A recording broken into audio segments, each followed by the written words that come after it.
Bonjour à tous et à toutes, nous sommes de nouveau sur la MDP Info, web radio de la Maison des Projets de Buxerolles. Et aujourd'hui, donc, des changements au niveau autour de la table. Donc, on a Yann qui est aux manettes. Nous avons Christopher, nouvel animateur web radio. Bonjour. Et notre invité aujourd'hui, c'est Madame Jacqueline Eugène, que vous connaissez pour son association Minton Loisirs 60 ans et plus. Voilà, donc nous allons parler Bonjour. dans quelques instants. On va passer aux petites infos de la Maison des Projets avec cette rentrée. Alors pour info, vous avez donc à la Maison des Projets une exposition photo sur les maisons des castors. C'est une exposition de photographie qui a été faite par Yann Échard. Alors Yann Échard, il y en a peut-être qui le connaissent s'ils sont de Buxerolles. C'est quelqu'un qui a grandi à Buxerolles, qui est parti de Buxerolles et qui est revenu 30 ans après. Donc, et qui réalise ce panorama. Donc c'est dans le pôle associatif de la Maison des Projets et c'est jusqu'au 11 octobre. Donc ouverture aux heures d'ouverture de l'accueil. Et c'est gratuit. Et c'est gratuit, sans problème. C'est important de le préciser. Au niveau secteur famille, ma collègue donc Victoria, notre collègue Victoria, ouvre un accueil par enfant 0-3 ans le mercredi de 9h à 11h30 et ça se passe non pas dans les locaux de la Maison des Projets mais pour vous faire redécouvrir les nouveaux locaux du relais petite enfance. Donc c'est au 6 rue des Écoles, c'est après l'école maternelle, c'est à Buxerolles, c'est gratuit, c'est sans inscription. Et c'est tous les mercredis matins de 9h à 11h30. On grandit un peu. Ah oui. On va écouter de la musique. Ne me dis pas que c'est du violoncelle. Comment t'as deviné ? J'ai la page ouverte. Il y en a qui trichent dans cette radio. Moi, je comprends pas ça, franchement. Donc, dimanche 24, c'est à partir de... 16h. Merci, mon ami. De rien, mon ami. C'est gratuit. C'est au Parc des Bizets, donc c'est la coulée verte qui est entre la Maison des Projets et le collège et le gymnase Colette Besson. C'est donc un duo de violoncelle classique. C'est Théodore Lefebvre et Sidney Chastanet qui sont tous les deux élèves et du coup qui nous proposent de découvrir le répertoire de Vivaldi. Donc c'est à partir de 16h et c'est dimanche. Et c'est gratuit. J'aime bien dire ça. Eh ben alors, est-ce que tu peux le redire pour le concert de vendredi 29 qui est Ça ne doit pas être payant, Et donc c'est donc gratuit. Bravo. Je vois que personne suit dans le... Christopher, on va te faire réviser aussi. Ce concert a lieu dans quel endroit ? La rotative. Bravo. Donc on va lui bisuter un petit peu parce que c'est un petit nouveau. Oui. Donc ça, c'est la fanfare et bagaille de la 9e brigade d'infanterie et de marine qui doit être basée dans la Vienne. Marine, oui. C'est ça. Donc voilà, c'est à partir de 20h30 et c'est gratuit également. Donc voilà, donc je pense qu'il faut que vous veniez un petit peu tôt parce que je pense qu'il va y avoir beaucoup de monde. Je pense que ça va attirer du monde, ce genre de musique et ce genre de rencontres parce qu'on n'a peut-être pas l'occasion de les voir souvent sur un spectacle en plus gratuit. Non. Voilà. Autre info. Je continue alors. On parle souvent cuisine. Oui. Donc je vous propose un loto gourmand de la grille à l'assiette. C'est lundi 25 septembre. C'est de 14h à 17h. Et ça sera à la salle du conseil municipal de Buxerolles. Alors c'est pour les 60 ans et plus. Ah bon? Mais il Donc, faut s'inscrire. Christopher, ça ne nous Je concerne pas. vais les en informer parce que c'est sûr que c'est une bonne activité. Et puis un loto gourmand, je trouve que c'est original comme... Alors il y a des parties de loto, il y a des lots à gagner, gourmands. Ouais. Il y a de l'animation, donc des conseils nutritionnels, des temps d'échange avec une diététicienne. Il y a un accueil café et pause goûter offert. Et puis il y a une expo de photos. Il faut vraiment avoir 60 ans, on ne peut pas y aller même si on est proche. Je ne peux pas avoir une dérogation. Non, Tu penseras à moi. Oui. Alors, il faut absolument s'inscrire pour que, effectivement, prévoir le nombre. C'est dans la salle du conseil municipal, donc elle est grande, mais tout de même. Donc, il faut s'inscrire auprès de la maison des aidants de Buxerolles. La porte vient de se fermer brutalement. Vous appelez le 06 09 51 80 60. Je répète, 06 09 51 80 67, ou vous écrivez par mail à maison des aidants @buxerolles.fr. Donc c'est gratuit, c'est pour les 60 ans et plus, et on ne va pas bouder notre plaisir, on va y aller. Donc c'est j'ai bien compris. une association qui organise ça? C'est La maison des aidants, d'accord. Ouais, ça fait partie du CCAS. Oui, d'accord.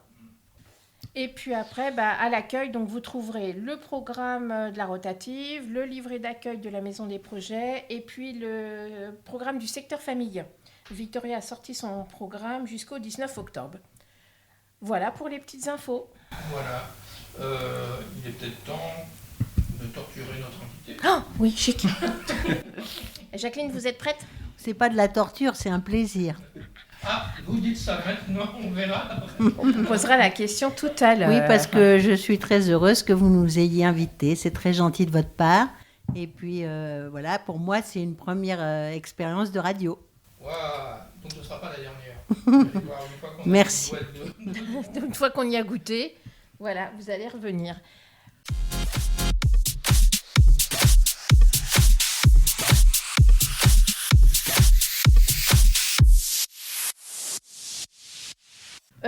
Parlez-nous un peu de votre association, et je crois que vous fêtez quelque chose cette année.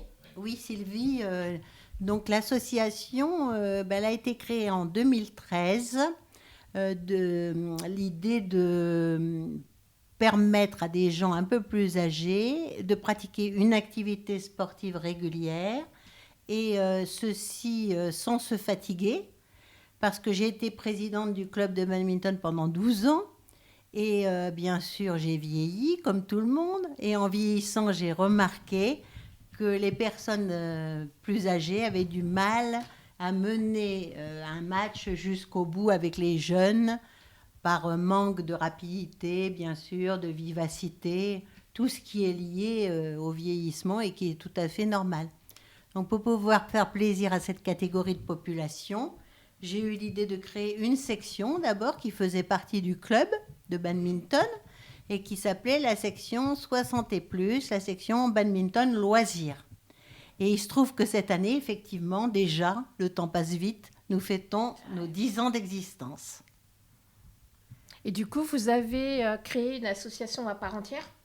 Oui, nous sommes séparés du club de badminton qui était plutôt axé sur la compétition, parce que nos objectifs ne sont pas les mêmes, bien sûr, pour fonctionner de manière plus autonome, parce que, comme je le disais à Christopher, à Sylvie, à toi, Yann, nous avons non seulement une pratique régulière de badminton, mais nous proposons aussi des moments de convivialité, avec parfois des marches, des sorties vélo, ou alors des parties de pétanque en dehors de l'activité régulière. Mais surtout, ce qui est important, que je tiens à souligner, c'est que maintenant, on est vraiment un groupe d'amis. Il y a des fidèles depuis la création de l'association et nous n'avons pas perdu le contact pendant la difficile période du Covid, où nous ne pouvions pas pratiquer le sport, les gymnases étaient fermés, mais où nous communiquions et nous nous retrouvions pour faire des randonnées ensemble, passer des moments ensemble ou des jeux de société. Vous êtes combien à peu près dans l'association? Alors actuellement, nous avons 53 adhérents. Donc, ouais. Oui, c'est très encourageant. Pour la petite anecdote, je vous dirais que quand j'ai créé l'association, j'avais fait un cauchemar en pensant que pour le démarrage de l'association, on ne serait que 2 ou 3 personnes, 2 amis à moi et moi. Mais en fait, les gens sont venus assez rapidement et dès le départ, nous étions une dizaine de personnes. Ensuite, bien sûr, le bouche à oreille fonctionne, ainsi que la camaraderie. Donc, il y a beaucoup d'adhérents qui ont amené d'autres personnes. L'activité leur a plu et ils se sont fidélisés dans notre association. Quand est-ce que se pratique l'activité? Tu as Alors, des jours réguliers ou oui. c'est selon... L'activité se pratique 3 matinées par semaine. Le mardi de 10h à midi, le jeudi de 9h à midi et le vendredi de 10h à midi. Et dans quel lieu? Alors, c'est au Gymnasta Barly, face au collège Jules Verne de Buxerolles, qui est mis à notre disposition pour ces créneaux. L'avantage, c'est que nous sommes pratiquement tous en retraite, donc nous pouvons jouer sur des créneaux du matin qui sont moins demandés que les autres créneaux de l'après-midi ou du soir que les gens pratiquent après leurs horaires de travail.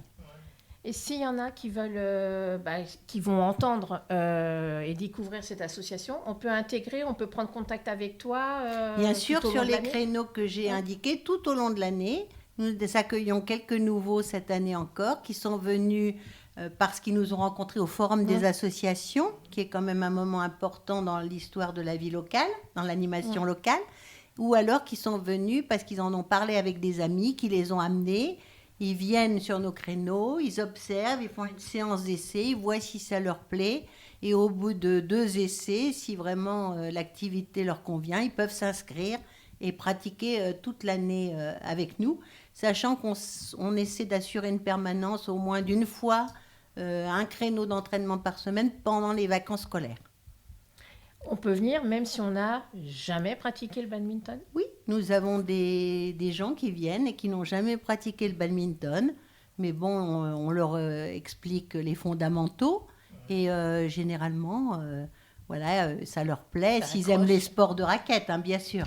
Mais bon, ceux qui viennent aiment les sports de raquettes, sinon ils ne viendraient pas. Et ils accrochent facilement et tout de suite, ils s'y mettent, on les intègre, on fait beaucoup tourner sur les terrains pour que personne ne reste assis sur un banc à attendre. Et donc, j'organise également des petits challenges internes, des petites compétitions qui permettent aux gens de s'amuser et d'élever un peu leur niveau de jeu. Ils font un certificat médical ou pas? Alors, le certificat médical, oui, mais il est valable 3 ans, comme la loi l'indique depuis quelque temps. Il faut aussi une attestation d'assurance personnelle, parce qu'on ne sait jamais ce qui peut se produire. Le Bien sûr. club, l'association étant elle-même assurée. Assuré. Bon, il y a un bureau, il y a un président, Med Mara, qui est absent en ce moment de Buxerolles, mais que je remplace pour cette interview. Il y a un trésorier, Michel Filippo, et une secrétaire, c'est moi, Jacqueline Eugène. Voilà.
ben, moi, je trouve que c'est une belle découverte parce que le badminton, c'est vrai qu'on en entend quand on est plus jeune. Bah voilà, pour moi, c'est un jeu de plage. Oui, c'est un jeu de plage. C'était pas forcément un sport. Et non, mais c'est bien de. Et puis, mon objectif au départ, quand j'ai créé l'association, c'était, j'avais une amie qui était juste veuve, et c'était de la sortir un petit peu de sa solitude et de son isolement. Ouais. Et donc, ces personnes-là, ainsi que, bon, j'ai mené aussi une action de prévention de la santé, parce que c'est vrai que d'être trop sédentaire à notre âge, ça favorise pas non plus la prévention des risques d'accidents de santé ou d'accidents cardiaques ou vasculaires. Et donc, les gens sont venus. Mais surtout, maintenant, ce qui prévaut, c'est pas tellement ces préoccupations de santé, c'est surtout l'esprit de camaraderie. Il y a une grande tolérance parmi nous. Donc, les gens qui sont un petit peu différents pour une raison ou pour une autre sont parfaitement assimilés. Et donc, on passe vraiment des moments très, très agréables ensemble. J'ai cru comprendre que vous faisiez des compétitions avec les élus de Buxerolles. Oui, alors ça n'est pas arrivé très souvent. Cette année, c'était une idée de notre président. Il a voulu inviter les élus parce que beaucoup s'imaginent que le badminton, c'est un jeu de plage. Ce qu'on disait, oui, voilà. Oui, mais complètement. Moi, je le reconnais. Hein. Je ne pensais pas que ça pouvait être un sport. Alors, ils se sont aperçus que c'était un sport à part entière, Sylvie. Tu as raison. Pas toute seule. Tu as parfaitement raison, mais c'est tout à fait légitime ce que tu penses, parce qu'on a tous, dans notre jeunesse, fait du badminton, soit sur un terrain dans un camping, soit sur la plage. Oui, ou après un repas de famille. Voilà quoi. L'inconvénient, c'est qu'il ne faut pas qu'il y ait trop de vent, parce que le volant, il ne va pas... Il ne va pas dans le sens désiré, forcément. Alors, c'est un sport en salle. On le pratique les 3/4 du temps en salle. D'accord. Voilà. Donc, les gens se sont aperçus que oui, c'était un sport à part entière, qu'il fallait courir, qu'il fallait bouger, qu'il fallait de l'adresse et qu'il fallait aussi de la stratégie. Oui. Alors, ça, c'est pas pour moi. Et tu vois, vous parliez de compétition, enfin de rencontre avec les élus, mais je trouve, tu vois, comme on a Christopher avec nous, je trouve qu'une rencontre avec des jeunes, justement, parce que je suis sûre que si on leur pose la question, le badminton, c'est quoi pour vous ? Alors peut-être qu'il y en a qui ne savent pas, peut-être qu'il y en a qui c'est de la découverte, ou un loisir, mais vraiment un loisir plage, ou comme on disait, et faire une rencontre, enfin voilà, mêler deux choses ensemble. Pardon. Vas-y Christopher. Je trouve que du point de vue des jeunes, le badminton, ça a moins cette image de sport de plage. Déjà, c'est intégré au JO 2024. Voilà, c'est ce que je voulais dire. Il jouit aussi dans sa popularité. Ouais. Et puis, c'est un sport, c'est vrai, quand on prend le temps de regarder des compétitions, on n'est plus du tout sur le même sport quand on le pratique, nous, en loisir, et quand on le pratique à haut niveau, en double mixte. Jacqueline parlait stratégie, et là, on est en plein dedans avec les compétitions, et notamment au JO. On espère avoir des belles médailles. Tu vois, comme quoi, tu as bien fait de venir, Jacqueline, parce que je ne savais pas que c'était un sport. Alors, il y a tellement de sports maintenant nouveaux, enfin pour moi nouveaux, au niveau du judo, des JO. Ah oui, il faut que je révise. Je suis incapable de savoir les sports qu'il y a. Eh bien, il n'y a pas très longtemps que le badminton est entré aux Jeux Olympiques. D'accord. Ce qu'il y a, c'est que ce sont les Asiatiques qui raflent toutes les médailles. Parce qu'ils pratiquent ce sport dès leur plus jeune âge. Ils jouent même entre les immeubles. Il paraît qu'il y a des terrains de badminton entre les immeubles dans certaines villes d'Asie. Et c'est très curieux d'ailleurs de les voir en compétition parce que ils sont assez disciplinés, bien sûr. Donc, ils arrivent avec leur entraîneur, ils jouent leur match, pas un mot plus haut que l'autre, toujours une certaine régularité. Et quand ils ont fini... qu'ils aient perdu ou gagné, aucune émotion sur leur visage, et ils s'enveloppent dans le drapeau. Ils s'enveloppent dans le drapeau national et ils repartent avec leur entraîneur. Alors vraiment, nous, on a du mal à lutter contre cet entraînement qui est très poussé.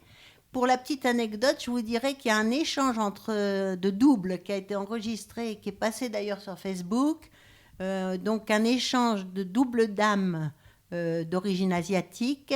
Elles ont fait 221 passes avant de marquer le point. Donc j'ai incité mes adhérents à faire la même chose, mais on a un peu de mal. Oh, vous en êtes à 218. Concrètement, parce que je voudrais adhérer. Oui. Je fais comment, ça me coûte combien, le matériel, enfin, voilà, les questions concrètes. Bon, alors si tu veux adhérer, Yann te présente sur un de nos créneaux, on te donnera une fiche d'adhésion, parce qu'on s'est quand même organisé pour que les gens aient une fiche d'adhésion, qui figure dans un petit livret que j'ai amené aujourd'hui de présentation de notre association. Et donc, il faut renseigner son nom, son prénom, son adresse, bien sûr, comme sur toutes les fiches d'inscription, le courriel, parce qu'on communique beaucoup par mail. Complètement. Et l'inscription te coûtera 70 € pour l'année. D'accord. Donc, le tarif est de 70 €, et avec la possibilité de fréquenter les 3 créneaux hebdomadaires que je vous ai indiqués tout à l'heure. D'accord. Et puis, une fois la fiche remplie, bon, il faut fournir pour une première inscription un certificat médical, mais si c'est une réinscription, il a déjà été fourni. Et puis, une attestation d'assurance individuelle au cas où il y aurait un petit problème. Mais bon, la plupart des gens sont assurés individuellement. Oui. Donc, ce n'est pas un souci pour nous. Voilà. Donc, cette fiche étant remise, eh bien, on fait un petit listing de nos adhérents et on communique avec eux par mail. On leur demande leur mail et on leur envoie toutes les informations par mail à chaque fois qu'on fait quelque chose. On a également créé un groupe WhatsApp, parce qu'il y a toujours des gens qui ne regardent pas leur mail. Donc ça permet aux gens de le recevoir sur leur téléphone et ça permet aussi de faire passer plus vite de l'information. Et niveau matériel? Alors au niveau matériel, il faut des bonnes chaussures de salle pour ne pas se tordre les pieds, ça c'est fondamental. Alors on peut en acquérir pour moins de 100 € dans les magasins de sport. Il faut aussi bien une tenue de sport, on est à l'aise avec un short, un t-shirt bien sûr. Et surtout les raquettes. Alors la raquette, on la prête dans un premier temps. Raquette volant, on les prête. On joue avec un volant plastique parce que les volants plumes sont trop rapides et coûtent trop cher. Et après, quand les gens prennent goût à leur sport, eh bien, souvent ils souhaitent avoir leur propre matériel et ils achètent une raquette dans un de nos magasins partenaires. D'accord. Une belle découverte. Bon, bah, tu vois ce qu'il te reste à faire. J'ai pas 60 ans, pas encore. L'année prochaine. L'année prochaine. Pour le loto. J'ai 60 ans pour le loto, je l'avoue. Pour le loto, j'ai 60 ans dès lundi, ça, il n'y a aucun problème. Pour le badminton, on va attendre 1 an et 2 mois et j'aurai 60 ans. Eh bien écoute Sylvie, si tu viens nous rejoindre, tu seras la bienvenue. Il faudrait que je vois avec mon employeur, hein, parce que c'est le matin. Oui, c'est sûr. Je me ferai remplacer à l'accueil. Oui, ou t'emmènes le téléphone et puis tu réponds. Bien sûr. Ah, en même temps. En même Oh, voyons, à l'aise, Eh, sans problème. les doigts dans le nez. Les doigts dans le nez, Ça complètement. va être pratique pour jouer avec la raquette. Ah bah, il faut savoir ce qu'on veut. Hein. Voilà, mais je crois qu'on arrive au terme de l'émission. Voilà, et on essaiera d'avoir des plaquettes. Que, Oui, je comme t'en ça. apporterai. Voilà, et on Oui. mettra à l'accueil Oui. et on Je peux même parlera. te laisser celle-là en attendant, mais je t'en apporterai d'autres. Voilà, et on parlera donc de cette association Badminton Loisirs 60 ans et plus. En tout cas, je suis ravie de l'invitation d'aujourd'hui. J'ai passé un excellent moment avec vous. Je vous trouve très sympathique et je pense que, comme disait Yann, c'est le début d'une longue série. Eh bien, on prend congé. Merci beaucoup, Jacqueline. Merci à Et vous. puis à une prochaine pour parler de plein de choses. Merci à vous.